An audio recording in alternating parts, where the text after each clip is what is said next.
পৰি মই তোমাক একেবাৰে বেয়া পাই থকা নাই। তোমাৰ সেই সময়ৰ মনোকষ্ট মই বুজি পাইছোঁ। আচলতে কোনোবাখিনিত চাগে মই দোষী, যাৰ বাবে তুমি মোক বিশ্বাসত ল'ব পৰা নাছিলা। এনেকৈ কৈ মোক আৰু লাজ নিদিব।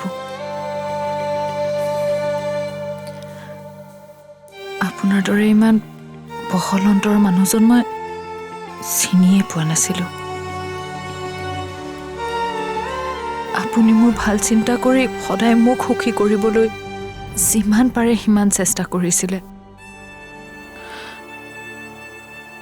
তথাপিও মই আপোনাৰ মৰমক সন্দেহ কৰি আপোনাক কষ্ট দি আঁতৰি গৈছিলোঁ।